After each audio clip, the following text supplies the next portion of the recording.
Well, hi, welcome to My Favorite Mistake. I'm Mark Raven. We're joined today by Monica M. Bijoux. She is the founder and CEO of her company, Decide to Move. She's been coaching business owners, entrepreneurs, and individuals for almost 20 years. She's a veteran of the U.S. military, and she's been working with other veterans as they transition from active duty life to being business owners and entrepreneurs. She's been doing that for more than a decade, so it's very, very important work. She has a Master's of Science Administration with a concentration in human resources and a Master's of Social Work degree. Monica is host of a podcast herself called Decide to Move, like her company, and she's co-authored 3 books. And you can learn about all of that at her website, decidetomove.com. So Monica, first off, thank you for joining us today. How are you? Great. Thank you, Mark, for even having me. This is exciting. Well, I think we'll have a lot of things to talk about. Thank you for your service and for the My important pleasure. work that you do helping people transition into their post-military lives. Most definitely. Yeah. Not only do I do that for people in the military, but also those that are out that are not never been in the military, but they go from corporate to now wanting to be that have their own coaching or whatever. And I'm finding so many people struggle and they get when you're feeling uncertain about, oh my gosh, I'm successful over here. Why can't I seem to do it over here? So then you search for all these different quick schemes or tactics to do. And I want to help them by taking away all the fluff, no trial and error. Let's get you to where you know that you deserve to be. So that's what I enjoy doing. Yeah, well, that's great. And that shows. I can tell you enjoy Thank that. So that's great. So we have a lot to talk about today, but as we normally do here, I'll ask you, Monica, to jump right in. Do you have a story about what you consider to be your favorite mistake? Yeah, so my favorite mistake is because I'm a very spiritual person, it's really not listening to that voice, Mm, that my intuition. And coming from a life of, abuse and different things like that, and you learn how to not listen to yourself because people often tell you, like I have a strong intuition of like picking up on people's personality. And I mhm, remember saying all the time, oh, I don't like that person. Something's not right. I don't know what's going on with the situation. And often told, you don't like anybody or you're always being judgy, mhm, even though it really was me picking up truly what was going on. So as I got older and even in a business situation when I got was transitioning and really starting my own business, I was at a workshop, a conference, and I had this strong intuition not to follow, to sign up for this program. It mhm, was a mastermind, but I had a roommate that was there with me and they're like, oh, you should do it. Oh my gosh, it's great. And we're going to learn so much. And $23,000 later, I like learned nothing. mhm. Oh gosh. Like literally, well, actually, what I did learn is what not to do and what I want to make sure doesn't happen with my clients. And Right. so it was a very expensive mistake, but one of the Mhm, things I'm going to say is listen to that instinct, listen to that mhm, small voice, that higher power, whatever you call it, to really ensure that you are true to yourself. Or if you're not even sure, take a moment and step back and don't do facts action. For me, I wish that I would have listened to that because I would have saved myself quite a bit of money. mhm. I can actually say going forward now, I am surrounded with some really great coaches where I'm growing. However, it was a pretty expensive lesson learned and mistake Mm. to Wow. have. Wow. So, Um, I was wondering if you could elaborate a little bit around learning. You kind of made reference to learning inadvertently, I guess, to not trust your intuition. How much more would you be willing to share about what led to doubting that intuition after most some time? definitely. Yeah, most definitely. I mean, because, people who've heard me on my own podcast as well as on other people's podcasts, for me, I have, even in the books that I've written, I use the things that I've been through to talk about my relationship with my daughter, how to be a better leader, different things like that. And so I was raised where I went through physical, sexual, and emotional abuse Mm, and was put down, told you're stupid, you're dumb, you're ugly, you'll never amount to anything. Whenever I would feel like I have this intuition, this instinct that something was not right, I was told that what I'm thinking and what I'm feeling is not accurate. And run into multiple people where they go into that, like you raised in a home where you say something and it's like, oh, you don't feel like that. And especially men, Mm, men are raised in that situation where if they're crying or they're hurt, oh, suck it up, you're just, mhm. that didn't hurt. And Right. so after a while you stop listening to that piece and start judging yourself and doubting your own viewpoints and your own values, because you hear that little voice Mm, once again that, oh, this, you're just being a baby, oh, that's not important, what you're thinking and what you're feeling is not actually accurate. So you stop listening to that. And even though I am a therapist and I've done a lot of work and overcame that, it still has those moments that surfaces up where I won't listen to that piece. I'll listen to someone else and they'll say, like the mastermind, oh, mhm. you should join. And and actually that was the last time that ever happened. Now when I get that part, and I think it was because I was in a vulnerable place, right? You're hyped up, you're at a conference, Yeah.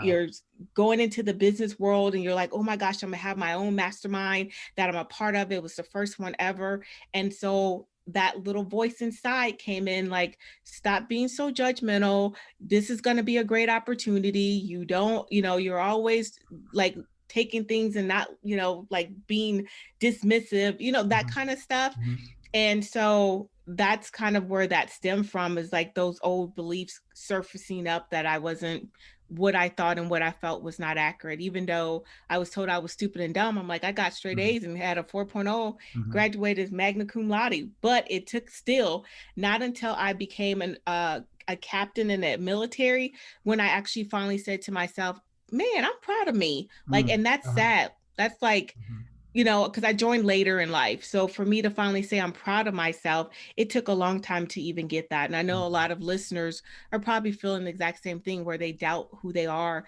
and what they actually believe in.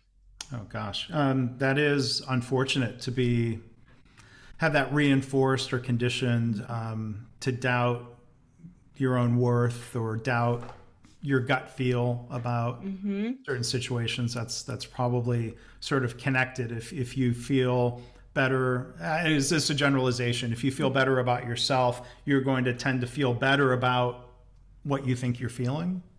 Yes, and one of the biggest things that I do is I think what helps my clients is that everything I do is based on their personality. And so sometimes they'll come to me, they're all over the place. They're like, oh my gosh, I don't even know what direction. I'm like, just talk to me. Just tell me what you're thinking, just get it out, and then we'll process it from there. And I think that's super huge and important where I will do that. Now I journal, like I've done that, but like in that particular moment, that conference that I was in, I did not do the things that I normally do. The strategy of taking a step back and not allowing a person to pressure me and writing out my feelings, writing it out, getting it all out, going away, coming back, and then saying, okay, yep, I feel comfortable. And I didn't do that. And for me, that was a good mistake to make, because it now is a place where even in my own business, I make sure that I have my clients go think about it and then come back. I know some people, when someone is want to sign a contract, okay, go ahead and get your credit card, get your contract out, and then we'll send you the contract later. I often tell my clients, I will send, like my private clients, I will send you the contract, look it over, think about it, and then when you're ready, to make that investment, then we'll have another conversation. Because I never want someone to feel icky, uncomfortable. Right. It's not going to be, they're not going to be able to really show up and be able to really perform and do the best that they can if they're not feeling comfortable with the decision they made.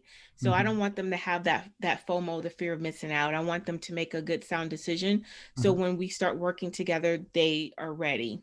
Yeah. I think it's interesting. There's a couple different ways your story could be framed. I Mhm. mean, and without being too flippant, the one way might be don't sign up for something where there's not a refund policy. Yes, exactly. Or don't be pressured into something in a high pressure, time sensitive, do it now sort of way. And some of those reactions could be maybe not incorrectly pointing the finger at others, like they did me wrong in in Exactly. in some way. But I think it's interesting. So what I was getting to is that you framed it, you reflected and looked a little bit more inward about not listening to my intuition. So I'm curious if you could kind of talk through the thought process of finding the balance of looking and say, well, here's something somebody else has done versus here's what I have control over as an individual, or what you could do differently in the future. What was some of your thought process on that? Most definitely. I never look at what someone else, because no one can make you do anything. I mean, even if a person has a gun to your head and they're like, say something funny, like you cannot make me say something funny. If I'm not feeling it, I probably will laugh because I think it's so stupid. But even no matter what they do, you still have a choice. And so, what I have always learned to do is when I always reflect on everything. Anything that I do, I come back and I reflect on it and say, how could I have done differently? Okay, I signed up for this mastermind. There is no refund policy. I'm feeling a certain kind of way about it, but what can I do to make the best of this situation? So Mm-hmm. I'm constantly come from that place. And I think as a world and society, we would do so much better instead of always coming from a place of victimization. Like I could Mm-hmm. have been a victim in that situation and said, they got me and she did this and they promised me this and they didn't. And instead of me coming from that place, is like, did I listen to my own instincts of saying, no, not right now? Like, this is Mm-hmm. not the program for you because of the fact of whatever the reason is. Instead, I was just like, wow, I looked at the bells and whistles, not even the bells and whistles. It was more like listening to someone else saying, you should go for it. I'm doing it. You should do it. I Mm-hmm. think that you would do really good here. And instead of my instinct was like, yeah, but this is not the person for you.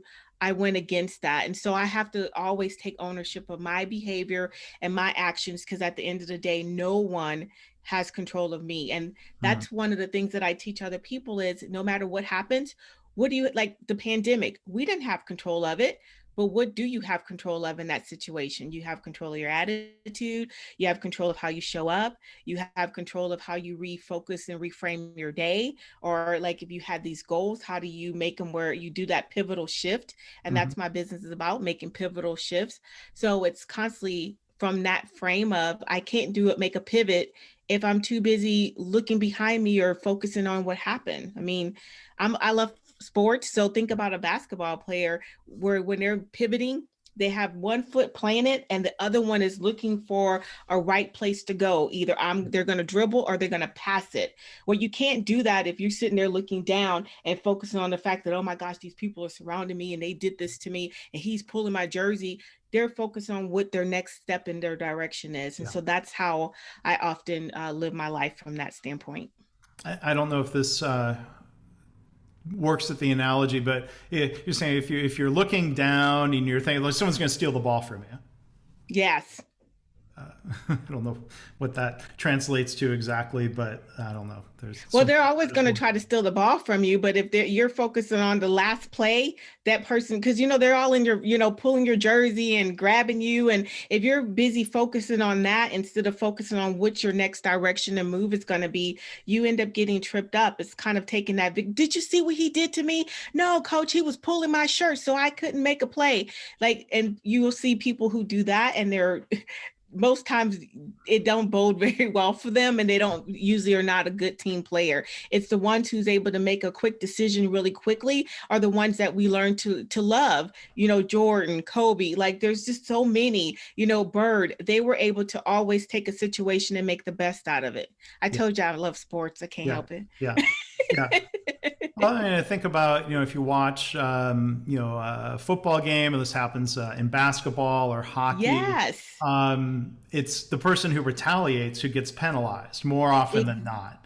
And Mm-hmm. maybe this comes back to what you were talking about. You have control over your own reactions. That somebody punched you in the back of the head when the ref wasn't looking. You can choose to react, or you can stop and think and keep control. Maybe easier said than done, but Mm-hmm. how It do you is. try to coach people through situations like that? I think back to some of the Stephen Covey teachings. I saw him talk once, and one thing that really stuck with me was I try. It's to separate stimulus and response. That Mm-hmm.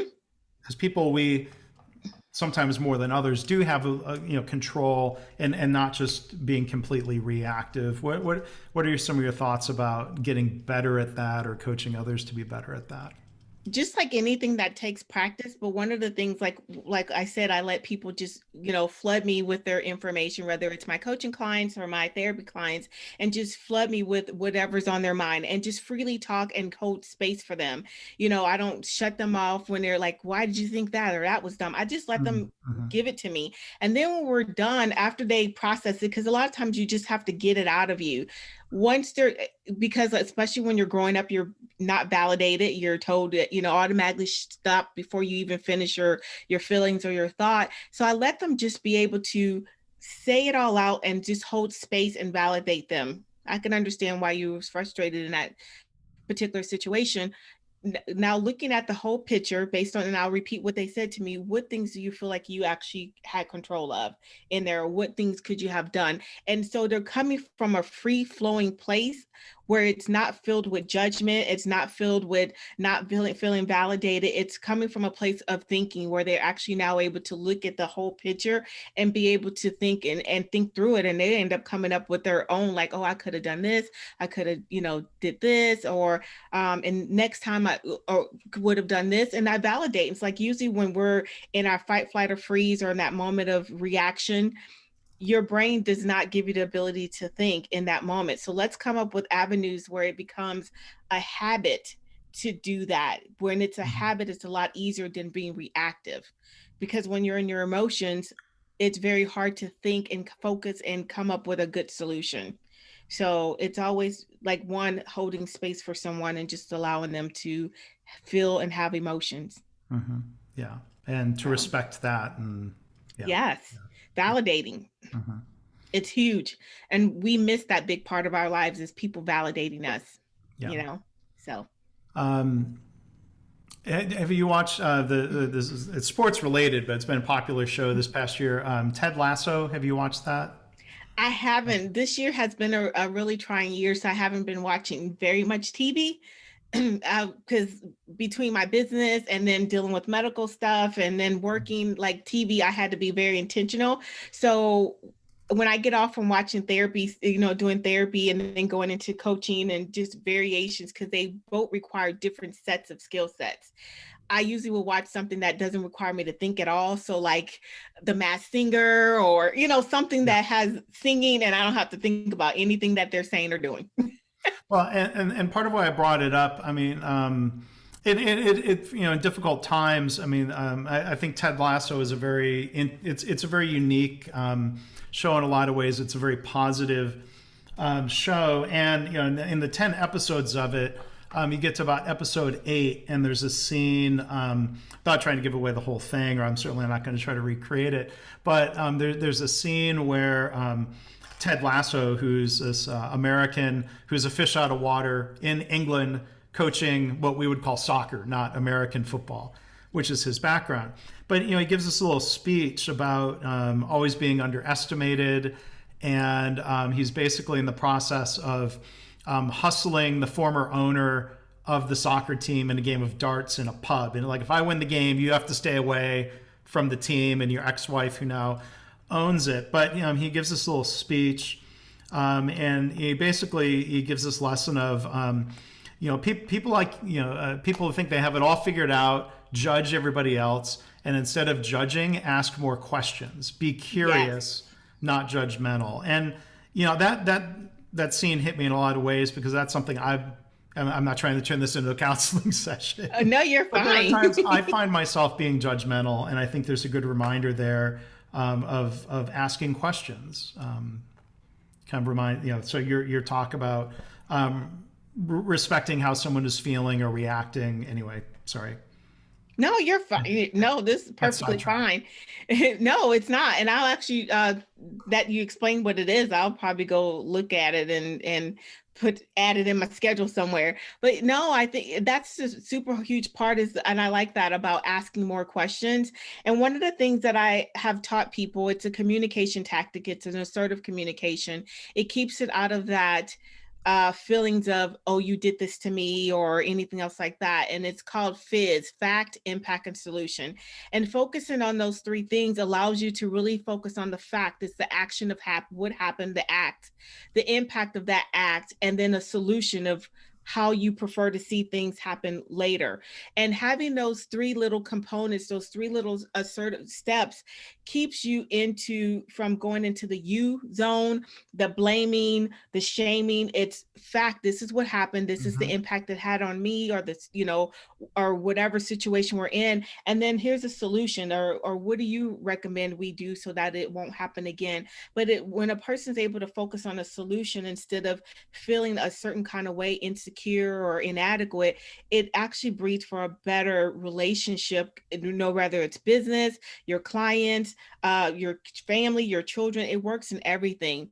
And the people that I've taught it to, it's funny because they'll come back and they'll be like, oh my gosh, I fizzed them today. And I just start laughing. And it's like they turned it into an action word. And I was like, okay, so tell me about it. And especially for when I'm working with couples, I'll say, how did it feel for you on the other end? It was like, it was so much better because it opened up conversation. It allowed us to have a conversation of, I can go into that was not my intent to, uh, cause you pain or have you feel a certain kind of way, and let's look at this, or here's my suggestion or solution of how we can change it or do something different. So it just totally changes the conversation piece. And so I find myself doing, that's the way I communicate with people, especially when I'm feeling frustrated, or upset. I take a step back and then I come back from a fact place. So this is what happened.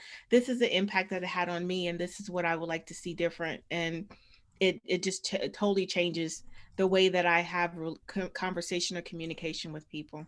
Hmm. So yeah, I think that's important to recap. So what's the fact? What was the impact? What would you like to see? Yep, exactly. Yeah. And that sounds like a way. I was going to ask earlier. You talked about reflecting. This model, in a way, seems like a way of helping coaching someone else through a cycle of reflection instead of just saying Yes. go reflect. Sometimes people need something a little more prescriptive. Mm-hmm. Mm-hmm. Mm-hmm. Yeah, because we do that. I was did a training on offer, like making an irresistible offer, and I started thinking about, like the details that go in it. Where so many people go make a create a irresistible offer, and then that way you set yourself up for success. And I'm like, well, what exactly is an irresistible offer? It sounds beautiful, and I hear you saying Yeah. it, but can you break it down a little further? And I think that's different, unique about my style is that I am a person that like to break things down where it's easy to digest and then it's easier to execute. Because if I can digest it, then I can execute instead of me sitting there like, well, I don't know what no irresistible offer is. So I'm just going to make up something. And then when I get upset that it didn't work, and then they're like, well, maybe you didn't do it right. Well, maybe we didn't explain it where I didn't understand it. I'm going to take responsibility. I didn't understand it. So can we look at another way of teaching me? So I like to teach by seeing, hearing, and doing, Yeah. you know, Yeah. And all of different people touching our learn senses. and different people learn in different ways, I guess. Exactly. So I do a little bit of all of that on my whiteboard, like it's a mixture, have them do the work. So that's how I've seen my clients actually become successful. For my coaching clients and my therapy clients actually get better because of Hmm. that. Yeah. So, So before we wrap up, and again, our guest is Monica M. Bijoux. I want to talk a little bit more, let you talk more about some of that coaching that you do, and like we established earlier, part of what you do is coaching veterans as they transition into the civilian sector. Are there some? What are the most common challenges? I don't know if mistakes is an appropriate way of framing any of that, but what are some of the challenges of coming from that environment back into the civilian world and the business world? I think the most challenging thing is that you have veterans who went in at a very young age, 18 years old, and they usually, when people going into the military, not everyone, but there's a big chunk that go in because they're getting escaping home, escaping the environment that they have. And the military does not raise you to be, like they don't, like they say they want to become your family, but it doesn't always breed that way. They expect certain things from you.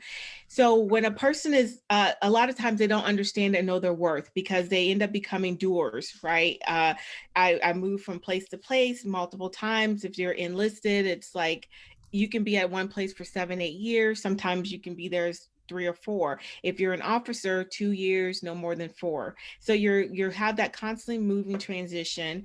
and you are, as rank happens, you're put in a leadership position. However, you're still required to do your job. So a lot of times when they get out, they're looking from a technical standpoint. Technically, this is what I'm able to do. And they forget the fact of all the leadership skills and the training that they received from that standpoint. So when they, after spending 20 something years in service, you can walk into a managerial position and do very well Hmm. because you've been doing it for the last 12 years.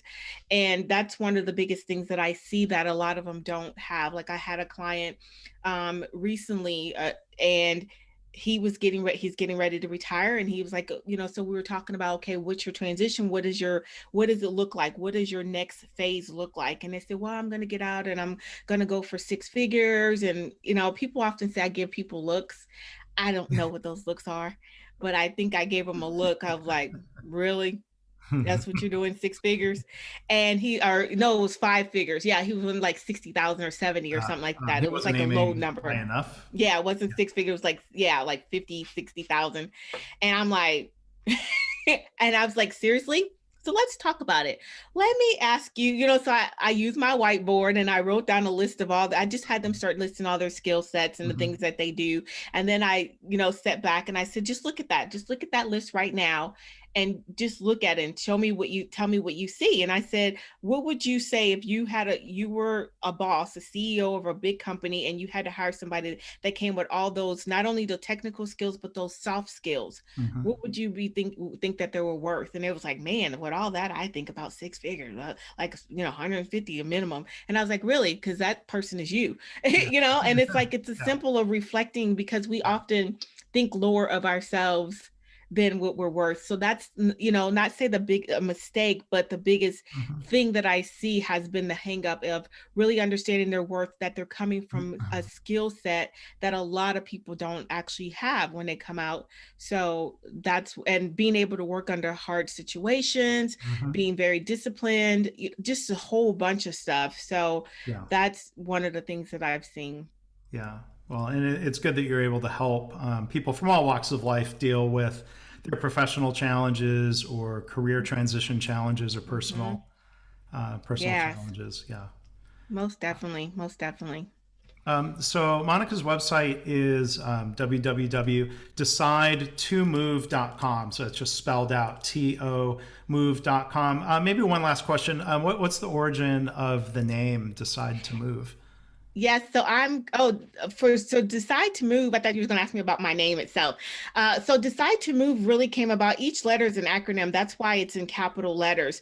I end up helping this a company one time without me even understanding what I was doing. I like not saying understand what I was doing. I didn't have the name in place, but I Hmm. was volunteering helping this computer guy, and it was coming from a very natural instinct of organization, helping him with his time management, helping him with just showing up, making good decisions, just a commitment, how he dressed, the whole bit. And I was just, went into his shop and I was volunteering. I was just like, dude, you're making like $200-300 a week, and you could be making so much more. But look at how your shop look how you're Hmm. showing up. Like I just started doing what came naturally to me. And so I started helping him with all these little tweaks and turns. He went from making like hundreds of dollars a week to six figures in 6 months. Hmm. And so then I was actually in school doing my human resource degree, and we end up having to write a paper where they're like, you're a change agent, you go into this business, help them make some adjustments. What do? Do a presentation on it. And like I said, I'm helping this guy and doing things that came very naturally to me. And I was like, I don't know what I did. Did I do anything? I mean, I know he's making money, but what are those things? And so I do what I do all the time. And I prayed, I was like, Lord, my presentation is tomorrow. And I have absolutely nothing written down. Because seriously, I'm a last minute girl when it comes to papers, because I get an A on them. That's what it's from school. They see how they can mess you up. I get an A because I'll do it the day before it's due. And so I'm focused on the real meat and not the fluff when I wait till the last minute, writing papers only, not other stuff. And so I just prayed about it. It's like, okay, it's 2 o'clock in the morning, have nothing there, have my little notebook on my bed. And all of a sudden, these words started popping in my head. And I just took my notebook and started writing them down, and then went to sleep. Woke up the next morning. It's like, okay, let me take this I don't even remember what I wrote. Take my notebook, my laptop, and just write this stuff out and create this presentation. And when I finish, it spelled decide to move. Each Mm, letter is an acronym that deals with yeah. transition, transformation, growth, development. And so that's when decide to move came about. So yeah. Wow. Wow. So it's Um, really taking people through this journey. Yeah, well, it's great that you get to do that, Monica, and you're part of a subset of my guests who have a knack, or you stumbled into it, or for coming up with an acronym or something for a framework. I should spend some time. That's a helpful way of describing what it is that you offer and what you do. So. And that is spelled out on the website. Again, it's decide to move Mhm. .com. Again, we've been joined today by Monica M. Bijoux. Monica, it was a pleasure to get to meet you here, and thank you so much for being a guest and sharing your story and some of your insights with us. Thank you so much, Mark, and I look forward to you being on mine. We'll talk about that another time. All right. I will decide to be on. Yes. Yes, sounds good. Thank you so much. This has been great. All right. Thank you.